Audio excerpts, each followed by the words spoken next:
Tes.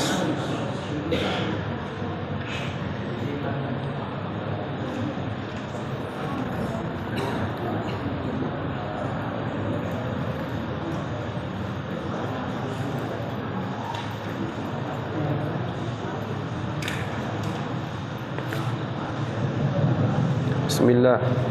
Tes. Satu. Bismillahirrahmanirrahim. Assalamualaikum warahmatullahi wabarakatuh.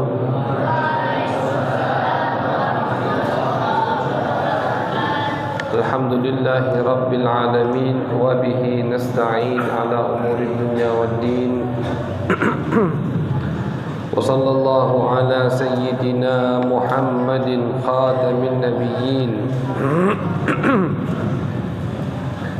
wa ala alihi wa sahbihi ajma'in. Qala rabbi shrah li sadri wa yassir li amri wahlul 'uqdatam min lisani yafqahu qawli wasaddid lisani wahdi qalbi bijahil nabi wal ali was sahbi. Qalu subhanaka la ilma lana illa ma 'allamtana innaka antal alimul hakim. Allahumma salli ala sayyidina Muhammadin al-fatih lima ughliq wal khatim lima sabaq nasiril haqqi bil haqq wal hadi ila siratikal mustaqim wa ala alihi haqqa qadrihi wa miqdarihi al-azim. Amma ba'du.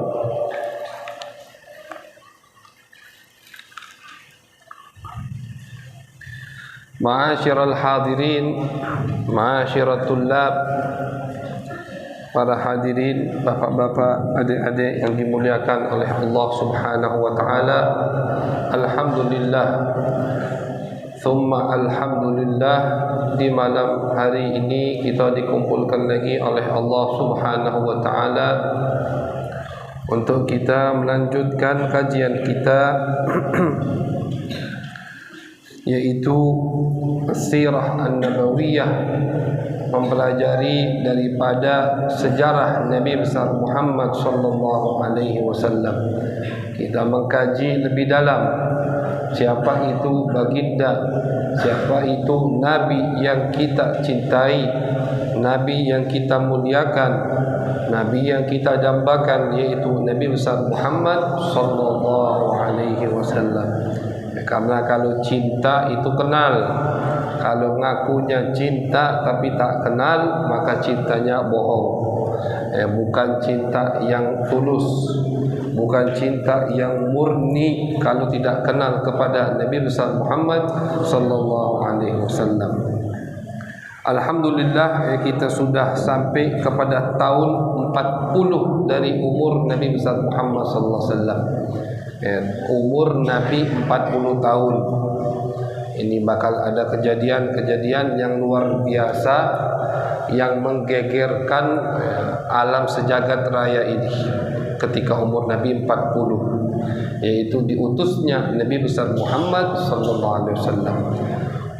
Ketika Nabi diutus, itu alam semesta ini geger istilahnya. Alam semesta ini ikut senang, gembira dengan utusan Nabi besar Muhammad sallallahu alaihi wasallam. Karena bayangkan, dari zaman Nabi Isa sampai zaman Nabi itu tidak ada utusan Allah sama sekali ke muka bumi ini. Bumi ini memang gelap, lagi gelapnya itu saat itu. Orang lagi jauh-jauhnya dari Allah, dari agama Allah, dari jalan yang benar, ya saat itu. Dari ujung sampai ujung istilahnya. Dari ujung dunia sampai ujung dunia, semuanya kebanyakan sesat dari jalan Allah Subhanahu wa taala. Di dalam kegelapan yang sangat gelap seperti itu, ya Allah utus Nabi besar Muhammad sallallahu alaihi wasallam. Jadi alam semesta ini senang, gembira dengan diutusnya Nabi besar Muhammad sallallahu alaihi wasallam. Nabi besar Muhammad sallallahu alaihi wasallam diutus ketika umur beliau 40 tahun. 40 tahun Nabi Muhammad sallallahu alaihi wasallam diutus. Ceritanya diriwayatkan dari Sayyidah Aisyah radhiyallahu anha. Beliau mengatakan, awwalu ma budi'a bihi Rasulullah sallallahu alaihi wasallam minal wahyi ar-ru'ya as-salihatu fin naumi. Fakana sallallahu alaihi wasallam la yara ru'ya illa ja'at mithla falaki subhi. Pertama kali, yang mana ini sudah kita kaji di pengajian yang kemarin, bahwasanya ketika umur Nabi 38, 39 tahun, Nabi senang dengan yang namanya khalwah. Senang Nabi menyendiri, senang Nabi bertafakur, senang Nabi jauh dari makhluk. Karena ketika orang ingin dekat dengan Allah, syarat pertama dia harus jauh dari makhluk. Santri ingin cerdas, ingin pintar, ingin sukses, kalau tidak jauh dari keramaian di luar pondok pesantren tidak akan sukses. Orang ingin dekat dengan Allah, ingin bersih hatinya, kalau tiap hari di pasar tidak akan bersih hatinya. Tiap hari di pasar. Yang lain kalau yang begawi, lagi di pasar ketika gawe nongkrong dia di pasar, itu tidak akan bersih hatinya. Jadi orang yang ingin dekat dengan Allah harus ada yang namanya khalwah. Kita tidak usah bahas lagi masalah khalwat karena di pengajian kemarin sudah kita kupas tuntas tentang yang namanya khalwah. Jadi Nabi besar Muhammad SAW di tahun ke-38, 39 dan awal-awal 40 beliau itu senang dengan yang namanya khalwah, menyendiri di gua Hira, di atas gunung Hira. Di atas gunung Hira ada namanya guanya gua Hira namanya. Sampai sekarang kita kalau naik susah, apalagi dulu di zaman Nabi besar Muhammad sallallahu alaihi wasallam. Di situ beliau menghabiskan hari-harinya, menghabiskan malamnya untuk beribadah kepada Allah, bertafakkur. Ibadahnya Nabi sebelum diutus adalah tafakkur. Namun di malam yang sudah ditentukan oleh Allah Subhanahu wa taala, Nabi besar Muhammad sallallahu alaihi wasallam didatangi oleh malaikat Jibril. Jadi di malam hari Nabi lagi beribadah, tiba-tiba Nabi melihat malaikat yang mempunyai 600 sayap, yang mana sayap satunya saja itu bisa menutupi setengah bumi. Ini sayap satunya, sikok sayap menutupi setengah bumi. Bayangkan memiliki 600 sayap malaikat Jibril. Dan malaikat Jibril ketika ketemu dengan Nabi pertama kali dengan bentuk aslinya, bentuk aslinya. Soalnya beliau cuma 2 kali ketemu dengan Nabi pakai bentuk asli, pakai wujud aslinya yang diciptakan oleh Allah Subhanahu wa taala. Namun beliau bisa berubah wujud, bisa menyamar sebagai manusia. Nah, itulah yang sering beliau gunakan untuk datang kepada Nabi Muhammad SAW. Bahkan tidak jarang Nabi itu lagi duduk bersama sahabat, tiba-tiba datang orang asing yang tidak dikenal oleh sahabat, duduk di hadapan Nabi, ngobrol sama Nabi. Ketika orang tadi sudah pergi, Nabi tanya, kalian kenal tidak siapa itu? Tidak ada yang kenal. Dijawab sama Nabi, itu malaikat Jibril. Itu malaikat Jibril. Jadi malaikat Jibril datang atau mengantarkan wahyu kepada Nabi besar Muhammad SAW dengan bentuk aslinya cuma 2 kali. Yang pertama ini ketika Nabi mau diutus oleh Allah Subhanahu wa taala. Itu dengan bentuk asli datang. Bayangkan Nabi lagi malam hari di atas gunung, tiba-tiba melihat makhluk yang begitu besarnya di hadapan beliau. Malaikat Jibril mengatakan kepada Nabi besar Muhammad SAW, Iqra, baca wahai Muhammad. Nabi bingung, ma'ana biqari, aku tidak bisa membaca, kata Nabi. Karena memang Nabi itu an-nabiyul ummi alladzi la yaqra wa la yaktub.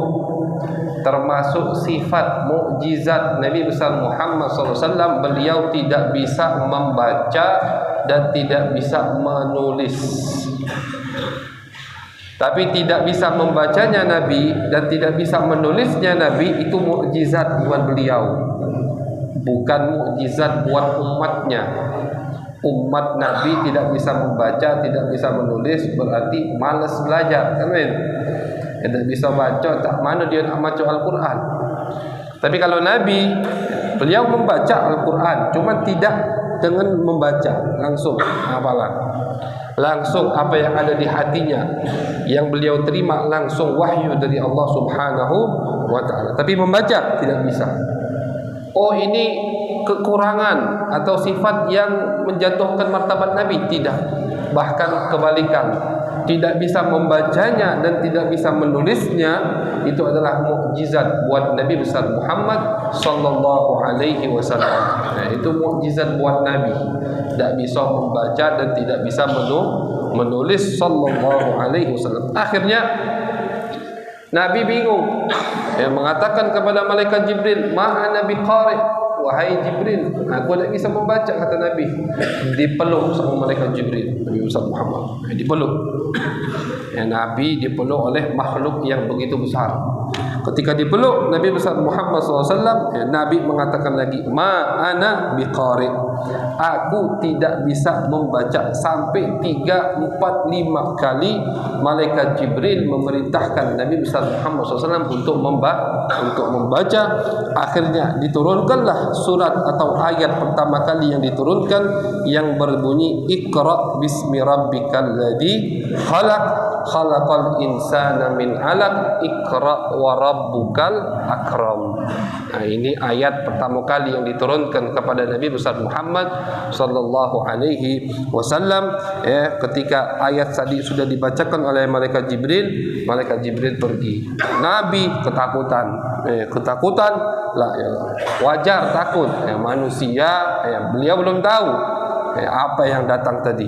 Beliau tidak tahu beliau akan diutus oleh Allah Subhanahu wa ta'ala, karena jasad beliau yang itu, roh beliau sudah jadi nabi dari dulu, cuman jasadnya alamul ajsad. Ketika beliau sedang berada di alam jasad, belum tahu siapa itu dan siapa yang mengutusnya. Akhirnya setelah diajarkan oleh malaikat Jibril, Nabi ketakutan, turun beliau ke rumahnya, pulang kepada istrinya Sayyidah Khadijah radhiyallahu anha, dan beliau mengatakan, "Zammiluni, zammiluni." Wahai Khadijah, selimuti aku. Gemeteran Nabi Muhammad. Gemeteran, saking ketakutannya, gemeteran. Diselimutilah oleh Sayyidah Khadijah radhiyallahu anha. Diceritakan sama Nabi, "Wahai Khadijah, tadi aku di atas gunung, aku melihat makhluk begini-begini, aku takut. Takut itu jin, takut itu gangguan," gitu. Akhirnya ditenangkan sama Sayyidah Khadijah radhiyallahu anha. Itu cerita pertama kali ketika Nabi besar Muhammad sallallahu alaihi wasallam diutus oleh Allah Subhanahu wa taala, yang mana umur beliau pada saat itu 40 tahun. 40 tahun pas Nabi besar Muhammad SAW diutus oleh Allah Subhanahu wa ta'ala. Itu dilantiklah Nabi menjadi Nabi. Menjadi Nabi, menjadi pilihan, makhluk pilihan Allah Subhanahu wa ta'ala. Kemudian di sini beliau mengatakan bahwasannya malaikat Jibril itu adalah makhluk yang mulia, utusan yang mulia. Malaikat Jibril adalah malaikat yang paling mulia, yang paling agung. Di antara semua malaikat, beliau adalah pemimpin. Jadi Raisul Malaikah, pemimpin malaikat adalah malaikat Jibril. Kenapa kata ulama? Lihat saja tugasnya, tugas yang paling mulia. Kalau ada malaikat tugasnya menurunkan hujan, ada yang lain tugasnya menyambut nyawa, ada yang lain bagian rezeki, ada yang lain misalkan bagian niup trompet. Malaikat Jibril tugasnya paling mulia, mengantarkan pesan kepada utusan-utusan Allah Subhanahu wa ta'ala. Ini tugas yang paling mulia. Oleh karena itu beliau disebut dengan ketua malaikat atau malaikat yang paling mulia. Karena tugas yang paling mulia, dinamakan atau dilakop, dikasih sifat oleh Allah Subhanahu wa ta'ala, Al-Amin. Jadi sifat Al-Amin itu bukan untuk Nabi saja. Nabi Muhammad betul sifatnya Al-Amin, orang yang dipercaya. Namun malaikat Jibril juga disifati oleh Allah Subhanahu wa ta'ala dengan Al-Amin. ya, malaikat yang paling dipercaya karena mengantarkan pesan dari Allah untuk utusan Allah, dan yang terakhir Nabi besar Muhammad sallallahu alaihi wasallam. Disebutkan di beberapa riwayat jumlah beliau turun kepada Nabi selama 23 tahun, ya, karena Nabi itu diutus umurnya 40 tahun, meninggal umur 63 tahun, berarti 23 tahun. Jumlah turun berapa kali malaikat Jibril kepada Nabi selama 23 tahun disebutkan di beberapa riwayat jumlahnya 1260 tahun. 1260 kali. 1260 kali jumlah turunnya malaikat Jibril kepada Nabi besar Muhammad sallallahu alaihi wasallam selama 23 tahun. Dan ini tidak terjadi kecuali kepada Nabi besar Muhammad sallallahu alaihi wasallam. Kepada Nabi Musa, kepada Nabi Isa, kepada nabi-nabi yang lain tidak sebanyak itu. Tidak sebanyak kepada Nabi besar Muhammad sallallahu alaihi wasallam. Dan ketika Nabi mau meninggal, ya, beliau mengatakan, "Udah, wahai Rasulullah, ini tugas aku terakhir. Aku tidak akan turun lagi ke muka bumi," kata malaikat Jibril. Ya udah, habis tugasnya. Kan tugasnya pengantar pesan. Namun di beberapa kitab disebutkan, bahwasanya ada masih tugas malaikat Jibril ke muka bumi ini. Apa itu? Untuk menghadiri jenazah orang yang meninggal dalam keadaan berwudu. Ini kemuliaan kita selalu dalam keadaan bersuci, dalam keadaan ada wudu. Kalau kita meninggal dalam keadaan berwudu, dalam keadaan suci, maka ketika kita meninggal malaikat Jibril akan hadir. Itu di beberapa riwayat disebutkan, tugas beliau masih ada, menghadiri wafatnya umat Nabi besar Muhammad SAW yang ketika meninggal dalam keadaan mempunyai wudu. Kalau malaikat Jibril hadir, setan pasti tidak hadir. Setan sama malaikat tidak baca berkumpul. Setan paling takut sama malaikat. Jadi kalau yang nak meninggal tidak dihadiri sama setan, karena setan itu ketika kita meninggal dia ikut hadir. Tidak akan putus asa setan sampai ruh kita ini meninggalkan jasad kita 100%. Selagi ruh kita belum meninggalkan jasad kita, setan terus. Ditakut-takutilah kita sama neraka, sehingga orang tadi meninggal dalam keadaan suudzon, buruk sangka kepada Allah Subhanahu wa taala. Ditakut-takuti. Al-Imam Ahmad bin Hanbal, beliau itu luar biasa alim, pemimpin mazhab Al-Hanbal, mazhab Al-Hanabilah, pemimpin mazhab Al-Hanbal. 4 mazhab termasuk pemimpinnya Imam Ahmad bin Hanbal. Imam Ahmad ini ketika meninggal, beliau istilahnya tertidur sebentar, lagi sekarat. Namanya lagi sekarat, kadang sadar, kadang tidak sadar. Ketika beliau tidak sadar, lagi sekarat, anak-anaknya, santrinya yang ada di sampingnya nalkin zikir atau nalkin syahadah. Wahai imam, tidak pakai nyuruh, langsung nyebutkan la ilaha illallah Muhammad Rasulullah, biar dia ngikuti, biar dia ngulangi. Imam Ahmad bin Hanbal ketika ditalkinkan zikir tadi itu mengatakan tidak mau. Tidak. Muridnya sama anaknya bingung. Bagaimana ini imam besar, imam yang wali udah pasti wali, alim sudah alim, tapi tidak mau mengucapkan la ilaha illallah Muhammad Rasulullah di akhir hayatnya. Udah bikin loh, ketakutan. Akhirnya bangun Imam Ahmad dari ketidaksadarannya tadi. Ketika bangun, kata Imam Ahmad bin Hanbal, aku tadi sadar. Beliau tuh ya tidak sadar tapi tahu apa yang terjadi, kan gitu. Aku tadi mengucapkan la, tidak, bukan untuk kalian. Aku ucapkan tadi kalimat tidak untuk setan yang ada di sampingku. Apa kata setan? Setan ingin menipu Imam Ahmad. Wahai Ahmad, najauta minni. Wahai Ahmad, kau sudah selamat dari aku. Oh udah Ahmad, kau nih udah bebas dari aku, kalah aku dari kau. Ingin setan bukan ngaku salah, ngaku kalah nian, bukan. Setan ingin Ahmad bin Hanbal mengatakan iya dan senang dengan amalnya. Ujub akhirnya. Oh iya, aku bebas dari kau, aku hebat, kau kalah sama aku. Setan pengen cari itu. Ini di akhir hayatnya, sudah mau meninggal. setan masih ingin menipu Imam Ahmad bin Hanbal. Akhirnya apa? Imam Ahmad lebih pintar. Kata Imam Ahmad, "La, belum. Aku belum selamat dari kau. Selagi roh aku masih di jasad, masih di badan, aku belum selamat dari kau." Nah, selamat Imam Ahmad bin Hanbal daripada godaan setan. Jadi setan itu ingin menggoda, waswasi umat manusia itu sampai akhir hayat, sampai akhir napasnya, baru setan sudah tidak marah ini lagi, sudah meninggal, mati. Jadi kalau kita meninggal dalam keadaan mempunyai wudu, malaikat Jibril hadir, setan pasti kabur. Kalau malaikat Jibril hadir, setan pasti kabur. Nah, sebagian ulama mengatakan itulah tugas malaikat Jibril setelah tidak ada utusan Allah lagi di muka bumi ini, menghadiri daripada umat Nabi besar Muhammad yang meninggal dalam keadaan mempunyai wudu. Adapun bagaimana keadaan Nabi, atau bagaimana ketika Nabi menerima wahyu, sebagian ulama di dalam riwayat mengatakan, Nabi mengatakan bahwasanya ketika aku menerima wahyu, terkadang wahyu itu sangat kencang bagaikan lonceng yang dibunyikan, tong tong tong itu. Tapi ini di dalam hati Nabi, berat jadi wahyu itu. Di riwayat lain, Sayyidah Aisyah mengatakan Nabi itu kadang di musim yang sangat dingin berkeringat, keringat basah Nabi. Musim dingin, tidak mungkin orang musim dingin keringetan, kata Sayyidah Aisyah. Ini Nabi tiba-tiba keringetan. Nah, kami tahu itu. Oh, ini berarti Nabi sedang menerima wahyu dari Allah Subhanahu wa taala. Terkadang Nabi menerima wahyu sampai terduduk. Tiba-tiba lagi ngobrol sama sahabatnya rame-rame, tiba-tiba Nabi langsung menunduk, itu. Dan diam. Oh, sahabat tahu Nabi lagi menerima wahyu. Terkadang juga wahyu datang kepada Nabi di dalam mimpi, karena mimpinya para nabi itu dijaga oleh Allah Subhanahu wa taala.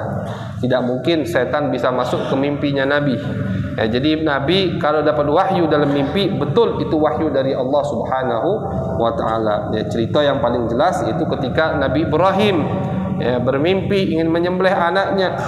Beliau tahu mimpi aku tidak mungkin dari setan. Beliau yakin mimpi aku pasti dari Allah Subhanahu wa taala. Maka dari itu dia berniat untuk menyembelih anaknya. Jadi terkadang Nabi menerima wahyu dari mimpi, terkadang Nabi menerima wahyu itu lagi duduk dengan sahabat yang lain, tapi langsung tertunduk berkeringat di musim dingin karena wahyu yang beliau terima sangatlah keras, sangatlah berat sekali. Sallallahu alaihi wasallam. Kita sekarang yang baca Quran bisa sambil nyender. Kita yang baca Quran bisa sambil selonjoran.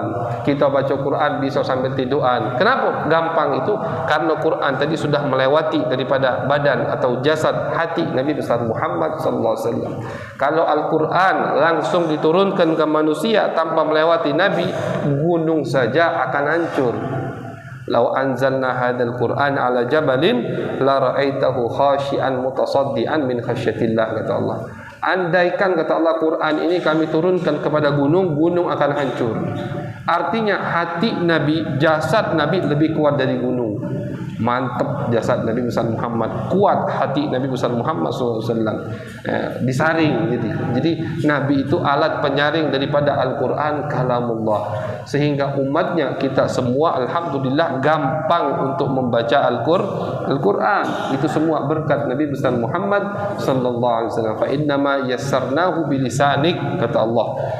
Ketahuilah wahai Muhammad, sesungguhnya kami gampangkan Al-Quran untuk umatmu dikarenakan Al-Quran sudah keluar dari lidahmu. Nabi dapat wahyu. Ketika Nabi dapat wahyu, bagaimana sahabat tahu? Disampaikan oleh Nabi, dipanggil tukang tulisnya, dipanggil sahabat-sahabat. Aku barusan dapat beberapa ayat dari Allah, dibacakan sama Nabi Muhammad. Nah, ketika dibaca itu sudah disaring sama Nabi besar Muhammad sallallahu alaihi wasallam. Makanya kita gampang menghafalkannya, gampang membacanya, gampang untuk mentadabburi daripada arti-arti ayat suci Al-Quran. Itu semua berkat Nabi besar Muhammad sallallahu alaihi wasallam. Malaikat Jibril datang kepada Nabi ketika membawa wahyu pertama kali. Ulama mengatakan malam Sabtu, khilaf ulama, ada yang mengatakan di malam Sabtu, ada yang mengatakan di malam Minggu. Namun beliau dilantik menjadi Rasul karena beda. Nabi sama Rasul itu beda. ya, Nabi tidak ada ajaran untuk menyampaikan dakwah, itu Nabi. Tapi kalau Rasul ada ajaran, ada perintah untuk menyampaikan dakwah kepada umat yang ada di sekitarnya. Itu Rasul, beda sama Nabi. Ya, kalau Nabi cuma dilantik, Nabi cuma dilantik menjadi orang yang dekat dengan Allah, cuma segitu. Hanya sebatas itu Nabi. Tidak ada ajaran ya, yang mana dia diperintahkan untuk menyebar luaskan ajaran tersebut. Namun Rasul berbeda. Rasul diberi ajaran dan diperintahkan untuk menyebar luaskan ajaran tersebut. Itu namanya Rasul. Jadi ketika Nabi yang tadi kita baca ceritanya didatangi oleh malaikat Jibril, diturunkan ayat Iqra bismi rabbikal ladzi khalaq, itu beliau baru dilantik menjadi Nabi, belum dilantik menjadi Rasul. Di sini disebutkan setelah 3 hari atau 4 hari baru malaikat Jibril turun lagi melantik Nabi besar Muhammad SAW menjadi Rasul, utusan Allah Subhanahu wa Ta'ala. Kalau sudah jadi Rasul, ketika beliau turun atau ketika beliau selesai dilantik, barulah Nabi mengajak umat-umat yang lain untuk masuk ajaran Islam. Itu tugasnya Rasul. Walamma bu'itha sallallahu alaihi wasallam akhfa amruh. Akan tetapi kata Al-Imam Al-Amidi di dalam kitab ini disebutkan, ketika Nabi Muhammad diutus, beliau belum diperintahkan untuk menyebarluaskan dakwahnya secara terang-terangan. Jadi di tahun 40 atau 41, 42 dari umur beliau, dakwahnya diam-diam Nabi. Ya, dakwanya secara diam. Artinya Nabi belum ke masjid, Nabi belum ke tempat orang-orang kafir berkumpul. Tidak, Nabi hanya dari mulut ke mulut, mulut itu selama 3 tahun. Selama 3 tahun ya, Nabi menyembunyikan atau dakwah secara diam-diam. Kenapa? Ya, karena agama ini asing pasti untuk umat pada saat itu. Mereka zaman jahiliyah, zaman kegelapan yang sangat gelap, tidak tahu Tuhan, tidak tahu ajaran Allah. Tiba-tiba ada Nabi ngaku aku utusan Allah, pasti bingung. Maka diam-diam dulu, pelan-pelan, dari mulut ke mulut, dari mulut ke mulut. Maka situasi inilah yang dikatakan oleh Nabi besar Muhammad SAW, inna hadzal din bada'a ghariban wa sayaudu ghariban kama bada. Agama ini kata Nabi dimulai itu secara asing, diam-diam, ngumpet-ngumpet, kata Nabi besar Muhammad SAW, dan akan kembali agama ini menjadi asing untuk umat di akhir zaman. Umat di akhir zaman itu akan merasa asing dengan agama Islam. Dia agamanya Islam, Muslim, dia ngakunya pengikut Nabi, tapi dia merasa asing dengan ajaran Nabi besar Muhammad SAW. Muslim dia, salat di masjid, tapi dia asing dengan sejarah Nabi besar Muhammad SAW. Ditanya, Nabi itu cak mana tak tahu. Asing gitu kan, tak kenal dia dengan nabinya. Ini sudah disebutkan sama Nabi. Kata Nabi, Islam ini mulai dengan asing, orang tidak kenal, orang asing merasa asing, orang merasa terganggu, dan akan kembali Islam dalam situasi yang sangat asing. Muslim banyak tapi merasa asing dengan agama Islam. Na'udzubillah min dzalik. Jadi di tahun 40, di tahun 41, 42 di situ Nabi besar Muhammad SAW dakwahnya secara diam-diam. Yang Islam pertama istri beliau Sayyidah Khadijah radhiyallahu anha, karena istrinya, bininya Islam di rumah. Kemudian yang Islam kedua Sayyidina Ali bin Abi Thalib, karena tinggal bersama Nabi di satu rumah. Kemudian yang Islam ketiga Sayyidina Zaid bin Thabit, karena beliau adalah budak Nabi besar Muhammad SAW, tinggal di satu rumah. Kemudian yang Islam yang keempat, yang kelima Sayyidina Abu Bakar As-Siddiq, teman dekat Nabi besar Muhammad SAW, begitu. Jadi Islamnya cuma ajak-ajakan dari mulut ke mulut. Sayyidina Abu Bakar nanti sudah masuk Islam, ngajak temannya yang dipercaya sama beliau, Sayyidina Utsman. Ngajak temannya lagi siapa? Sayyidina Zubair bin Awam, gitu. Jadi dakwanya pelan-pelan. Itu dakwah pertama kali yang dijalankan oleh Nabi besar Muhammad SAW, sampailah masuk ke tahun keempat. Jadi kita ni dah masuk tahun atau periode yang ketiga. Periode pertama atau season pertama sebelum Nabi dilahirkan. Season kedua, Nabi dilahirkan sampai umurnya 40 tahun. Season ketiga, dari Nabi diutus sampai Nabi hijrah ke kota Madinah di tahun keempat atau umur beliau 43 tahun, baru di situ nanti Nabi besar Muhammad SAW dakwah secara terang-terangan, yang mana insya-Allah akan kita baca ceritanya di pertemuan yang akan datang insya-Allah. Wassallallahu ala sayyidina Muhammadin wa ala alihi wa sahbihi wa baraka wasallam. Walhamdulillahi rabbil alamin.